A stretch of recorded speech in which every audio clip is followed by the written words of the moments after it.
This is Michael Popok, Legal AF. Donald Trump's latest attempt to slow down the March trial in the District of Columbia in the election interference case takes three components, three parts. I'll break it down and explain it on this hot take. One, he's arguing now late in the game that the Department of Justice Special Counsel team and its lawyers is broader, bigger than just the 10 lawyers or so that work for Jack Smith. It includes many of the Department of Justice's other U.S. attorneys who are prosecuting the cases against the Jan 6 defendants who tried to blame Donald Trump for their criminal behavior and the positions that the government took in those cases. By arguing that the team should be expanded, he then is able to try to argue that their scope of discovery and information that the team needs to provide to Donald Trump is expanded as well. Put a pin in that and hold that thought as I explain the next two components. The second component is to argue that Donald Trump is entitled not just to the information and data and documents that are in the hands of this prosecution team, but that the government should be defined more broadly to encompass and envelop all these other prosecutors, most of which are not even attached to the special counsel's office, an independent group within the Department of Justice as they prosecute their own cases, right? Independent from the special counsel whose only remit is to go after things like Donald Trump. And thirdly, to argue that the statements being made by the Department of Justice and these unrelated prosecutors, who again, he's trying to collapse and argue they belong in the definition of Jack Smith's team when they don't, but that these unrelated Department of Justice lawyers who take positions in court against the Jan 6 defendants who tried to argue they were just following the leader, they were just following Donald Trump, whatever statements the Department of Justice made there should be used against the Department of Justice in the DC election interference case if it's inconsistent with their position as to Donald Trump's liability. That's a lot, but I'm going to unpack it right here on the MeidasTouch Network and this hot take under Legal AF. Let's start with the new filings. There's been a couple and a lot over the Thanksgiving weekend. Justice doesn't slow down for anything, including the holidays, for either Jack Smith's team or Donald Trump's team. The one that we're waiting on is a new filing by Donald Trump. He's asking for it to be filed under seal. Judge Chutkan has required that it be filed at least an unsealed version, meaning we'll see a lot of black lines in redaction, that will be filed on the 29th. When that is filed, we will see the motion, but we know what the motion is for by its title. The motion is to have the definition of the special counsel's team and who is the prosecution team expanded. Why? Why that?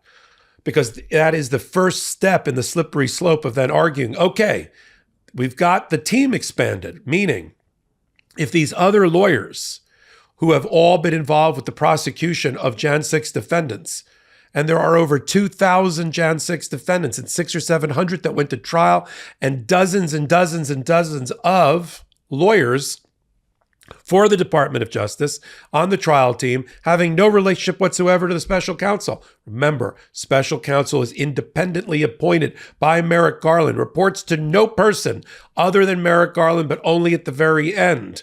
Works independently from the Department of Justice, but with resources that have been given to him by the Department of Justice, including a budget, including lawyers that he's picked for his team. But everybody else is just doing their daily job, working for Main Justice, primarily in Washington, D.C., or in the various U.S. attorneys' offices around the country. There are dozens and dozens, reaching into the thousands of attorneys that work for the Department of Justice. Only a small subset work for the independent counsel, the special counsel. But of course, Donald Trump wants to bolt on all of these lawyers to make them and the Department of Justice and the special counsel's office have to produce more information.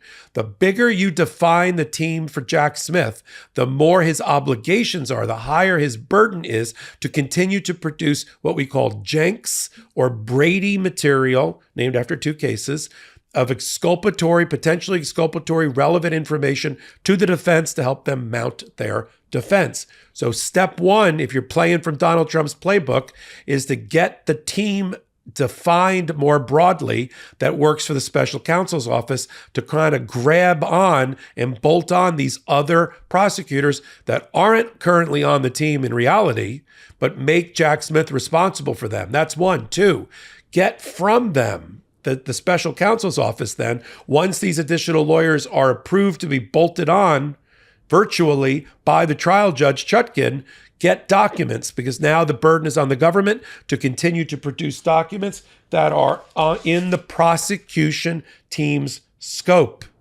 That's the phrase. We'll put up an example of a letter that was written over Thanksgiving weekend by the Department of Justice Special Counsel's Office in response to discovery requests, because they have an obligation in good faith to try to battle out these issues before they go to a judge, right? That's called a meet and confer. A meet and confer has to happen. And over this meet and confer, and by letter writing, Jack Smith's team said, the documents you want are both irrelevant and not in the prosecution team's scope or possession. And that's the bug up Donald Trump's lawyers' backside as they tried to define what is the prosecution team. Is it just the 10 lawyers or so that work for special counsel? Or shouldn't it include all the other Jan 6 prosecutors out there, no matter where they put their head at night to sleep? And that's the argument. Bigger the special counsel's team, the more obligation he has to produce material that's in his possession. Get it?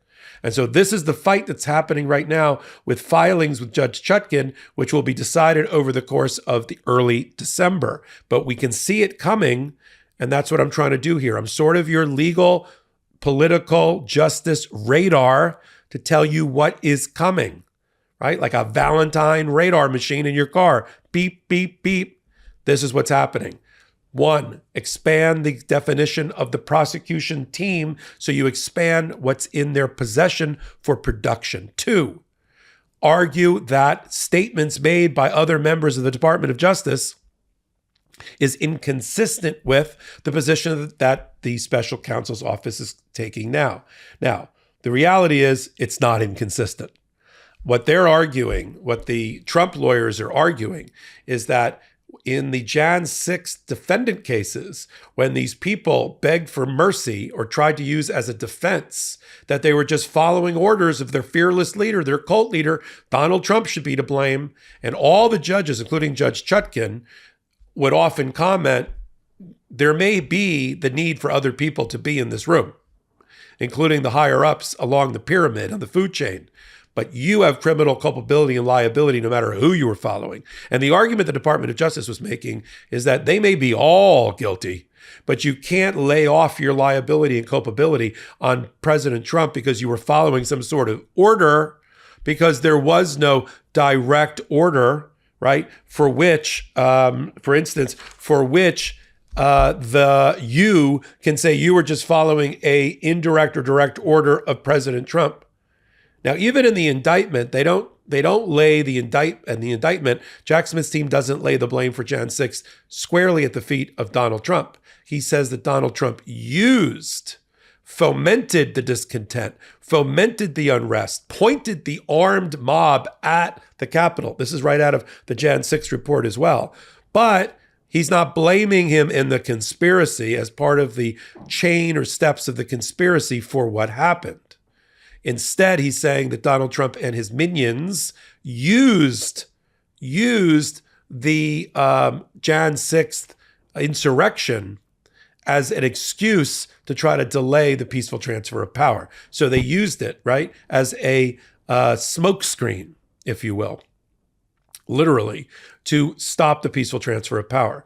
So there's nothing inconsistent with the Department of Justice telling judges and juries that the culpability of these people rises and falls on their own independent free will.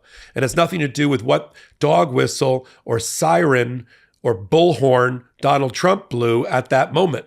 But that doesn't mean that Donald Trump can't be independently accountable for what happened that day. And so even if those statements were to come in, I don't see them, and I don't see Judge Chutkan finding that they are irreconcilable, that they are actually statements against interest for the Department of Justice that Donald Trump's lawyers could argue in front of his jury that the Department of Justice has taken inconsistent positions. In fact, in the filing that was made, or the letter that was written over the weekend, the Department of Justice said the following back to Trump's lawyers. The department's position in other Jan 6 cases that the defendant's actions did not absolve any individual rioter of responsibility for that rioter's actions, even if the rioter took them at the defendant's direction, is in no way inconsistent with the indictment allegations here, right? All comes down to accountability, right? If Donald Trump can equally be accountable for the crimes, even though they tried to pin the blame on him. Get it? So that's the 3-step defense strategy that we're now seeing rolled out by Donald Trump's lawyers, John Lauro, Todd Blanche, and the rest. And it's going to land squarely on the desk of Judge Chutkan. Judge Chutkan, who has adjudicated a number, dozens and dozens of Jan 6 cases. She's made her own comments, ones that Donald Trump has pointed out, has made her own comments about there are people in the room that are being prosecuted and indicted, and juries are considering their culpability, and I need to sentence them. And there are people that are not in the room that probably should be in the room for their actions, referring obviously to Donald Trump. And that's okay for her to have those opinions. But this is what we're watching. 1, again, expand the definition of the special counsel's team to include the Department of Justice lawyers who were prosecuting the cases against the Jan 6 defendants. 2, if it is expanded and they win that, and I don't believe they will, I don't believe they're going to be able to prove that these other people had any interaction whatsoever with the special counsel's office, which acts independently, and nor should they be tagged with those comments. 2, if they're right, then give them more documents and information that's in the hands of these other U.S. attorneys, trial attorneys for the Department of Justice outside of Jack Smith's team. Expand the definition of what is the prosecution team for the burden to produce documents under Jenks or Brady that may be exculpatory for the defense. And 3, they want to try to stick these statements, which they see as inconsistent, about the Jan 6 defendants and Trump's culpability up the backside of the Department of Justice as inconsistent statements at Donald Trump's trial. Judge Chutkan's going to resolve all this. I'll give you a quick overview of where I think this is going to go. Judge Chutkan's going to say, 1, the special counsel's team is not going to be expanded beyond the group that's actually been appointed and anointed assistant special counsels, deputy assistant special counsels, and special counsels. That's it. So she's not going to go with expanding the definition of these items, nor is she going to find the items even requested are relevant. Then lastly, as to whether those statements are inconsistent that are being taken by the Department of Justice in all these cases involving Jan 6 defendants, I think she's going to find that they are equally and easily reconcilable to both prove that Donald Trump is liable for his own culpability in criminal conduct as they are, that the actions of individuals and the rises and falls on their own conduct and behavior. And you can't point the finger at Donald Trump and the government did nothing that's inconsistent with the position of going after and prosecuting the people at the apex, the top of the food chain, like Donald Trump. We'll continue to follow and break down and do an explainer on this kind of hot take. One place, MeidasTouch Network, Legal AF, at the intersection of law, politics, and justice. It's the leading podcast that does that. It's every Wednesday and Saturday, 8 p.m. Eastern Time. Join us on YouTube. Free subscribe so that you get Legal AF and the notifications about it. And then on audio podcast platforms every week, twice a week, wherever you get your audio podcast from. And we also put hot takes like this one on our audio podcast, so you get those as well, all for free. If you like what I'm doing here, give me a thumbs up. It helps with the ratings. It helps keep me on the air. Until my next hot take, leave a comment. Until my next Legal AF, see you Wednesdays and Saturdays. This is Michael Popok reporting. Hey, Meidas Mighty, love this report? Continue the conversation by following us on Instagram at MeidasTouch to keep up with the most important news of the day. What are you waiting for? Follow us now.